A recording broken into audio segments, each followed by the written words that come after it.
Breaking. A British Prime Minister just attacked his own king on camera. And what the king did next could break Britain in half. Here's what nobody's telling you. 3 weeks ago, King Charles invited Nigel Farage to Windsor Castle. Not for tea, not for photos, for a private 2-hour meeting about Britain's future. The invitation itself was shocking. Farage, the man who led Brexit, who's been called a radical, a threat to stability, sitting across from the King of England in one of the most powerful rooms in the world. What they talked about officially, silence.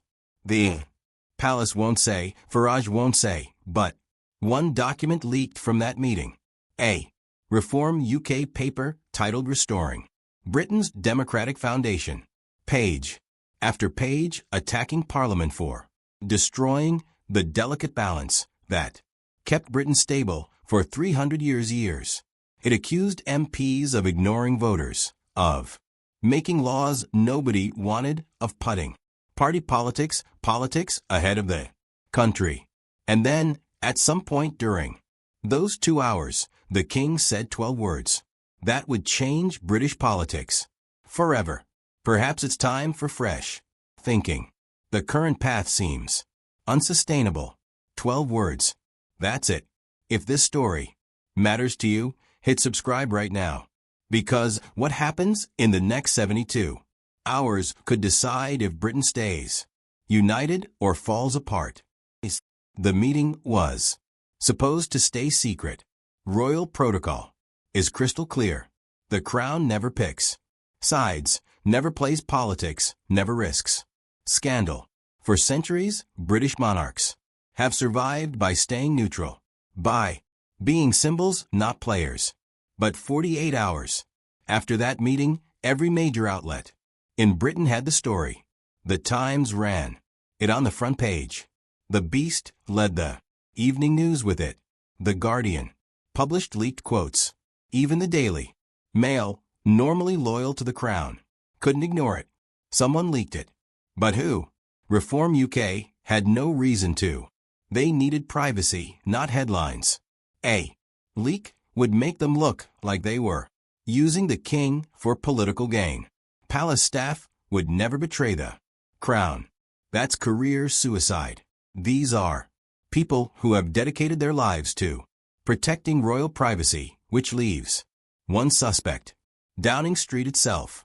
Labour insiders furious about royal interference may have deliberately leaked the story to embarrass King Charles, to expose him as a political actor, to damage his credibility. If that was the plan, it backfired in the worst way possible, because when Prime Minister Keir Starmer heard the news, witnesses say he completely lost control. Cabinet members described a man they didn't recognize pacing back and forth across the room, shouting at advisors, slamming papers down on the cabinet table so hard the sound echoed through Downing Street. His own deputy, Angela Rayner, later told allies that Starmer looked possessed, that she'd never seen him like that. Not during elections, not during Brexit negotiations, never. And then Starmer said something no British Prime Minister has said in centuries. Slamming his fist down on the table, he roared, "If Charles wants to play politics, I'll show him how the game is really played. The monarchy serves Parliament, not the other way around. He's forgotten his place." The room went dead silent. Ministers froze. Some later admitted they couldn't believe what they were hearing. This wasn't a private complaint. This wasn't frustration behind closed doors. This was open warfare. But Starmer wasn't finished. 300 years of constitutional nonsense. Old men in fancy clothes playing dress up while the country burns. This is 2020. Wait 5, not 1725. If he wants a fight, he's got one. With those words, Starmer didn't just criticize the king. He declared war on the monarchy itself. Every British Prime Minister knows the unwritten rule. The crown is Untouchable, sacred, above politics. Beyond attack. You can disagree in private, you can negotiate behind closed doors, but you never ever go public. Until now. And the second storm across that line, everything changed. Within hours, social media exploded. Twitter, TikTok, Facebook, Instagram, Reddit. Every platform lit up like a wildfire. Hashtags like Defend the Crown and hashtag Starmer, the Republican shot to number one globally, not just in Britain.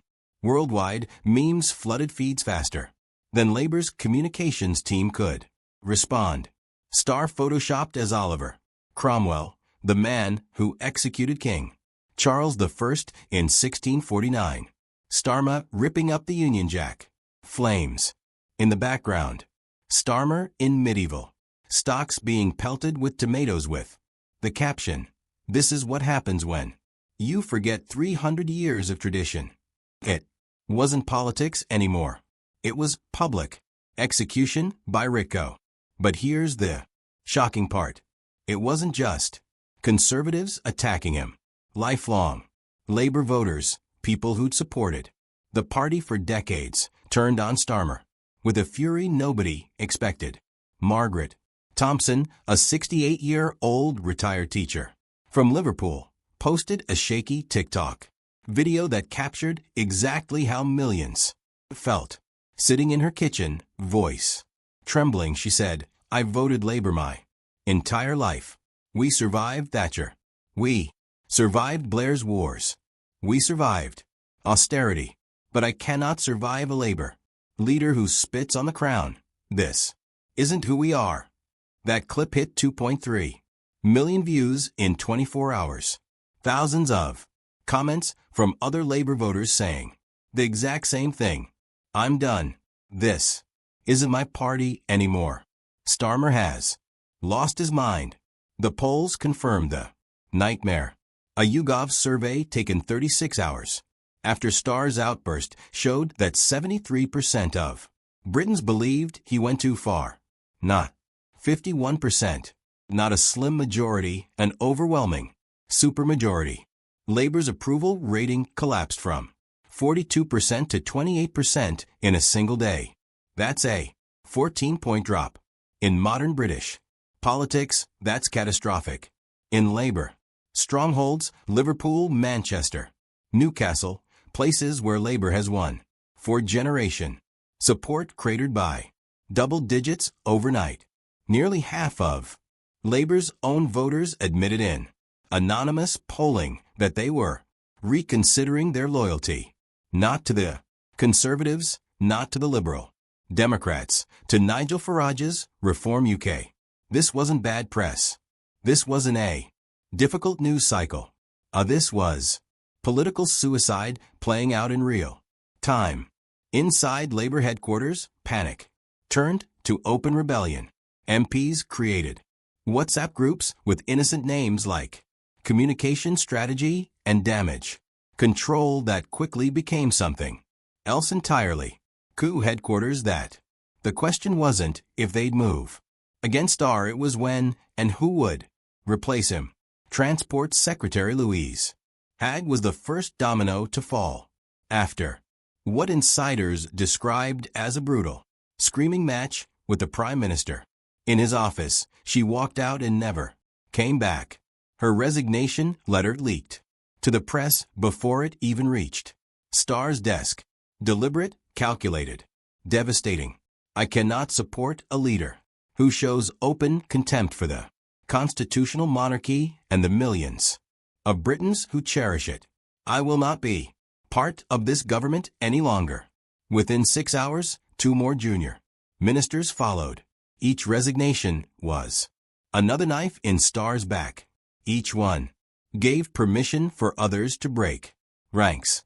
Chancellor Rachel Reeves, normally Starr's strongest defender, his most loyal ally, stayed completely silent, refused television interviews, refused to issue a statement of support, refused to even appear at Downing Street. Her silence was deafening. Everyone in Westminster understood what it meant. She wasn't defending Starr because she was preparing to replace him. She was already building her own leadership campaign. And Angela Rayner, she wasn't defending the Prime Minister anymore either. She was walking the corridors of Parliament, meeting MPs, unknown in small groups, calming nerves, promising stability, offering reassurance. Veteran political observers saw it immediately. She wasn't acting like his deputy. She was acting like his replacement. Labour MP Diane Abbott, who's been in Parliament for 40 years, didn't hold back. In 4 decades in this party, through every crisis, every scandal, every defeat, I have never seen a leader self-destruct like this. He's finished. The cabinet was fracturing. The party was in total freefall. And Starmer, isolated in Downing Street, with a shrinking circle of advisers, was running out of allies fast. Meanwhile, Nigel Farage was playing the situation like a master strategist, while Starmer screamed and Labour MPs plotted against each other. Farage stood calmly in front of Union Jacks and spoke softly with the quiet confidence of a man who knows history just handed him a gift. While others attack our king, he said, looking directly into the camera, we defend him. While others forget Britain's traditions, we remember. While others tear down what generations built, we stand firm. No insults, no mockery, no attacks on Starr personally. Just calm, unwavering patriotism. The contrast was devastating. Reform UK suddenly looked like the only party defending British identity. Labour looked like a wrecking ball, smashing through centuries of tradition. The Conservatives looked weak and irrelevant. The results were immediate and staggering. Reform UK's membership surged 400% in 3 days. That's not a typo. 400%.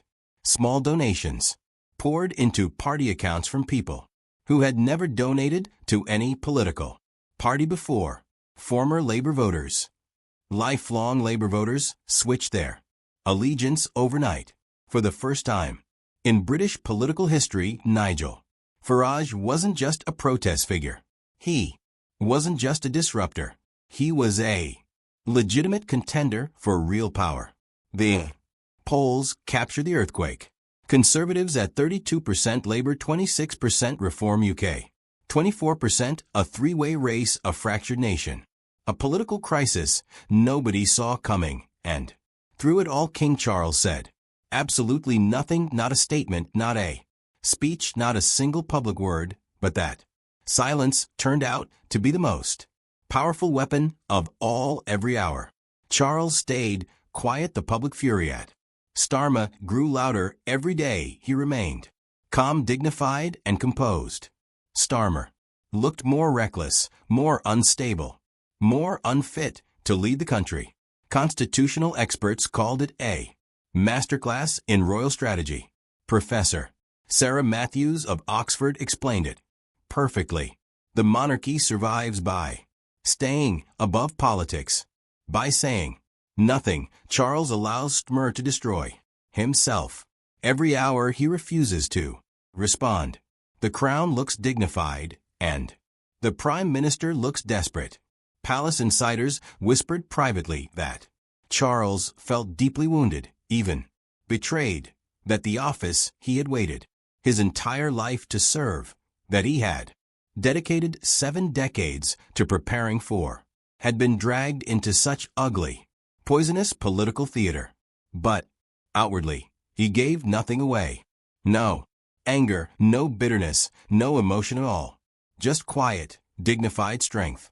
And that silence made Starmer's tirade look like exactly what it was: an attack on tradition itself, an assault on something millions of Britons holds sacred.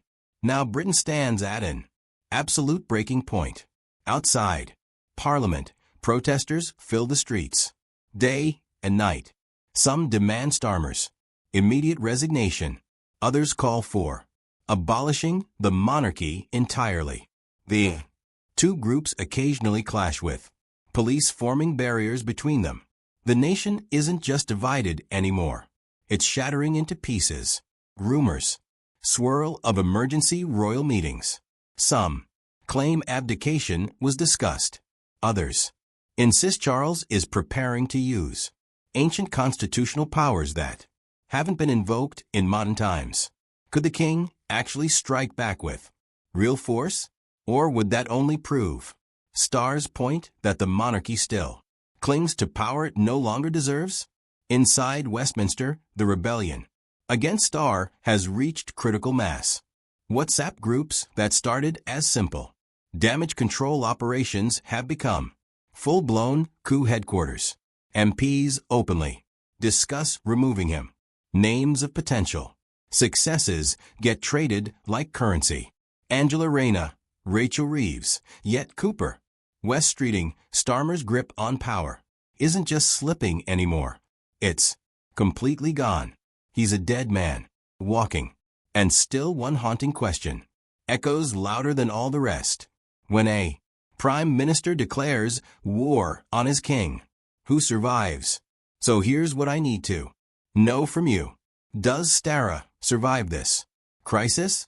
Or is his political career completely finished? Does King Charles strike back with real power? Or does his silence win the war? And could Nigel Farage actually become Britain's next Prime Minister? Drop your answer in the comments right now. I read every single one, and I want to know what you think happens next. And if you want to see how this constitutional crisis ends, hit that subscribe button, because in 72 hours, one of these three men is going to make a move that changes Britain forever. The next chapter is coming, and you're not going to want to miss it.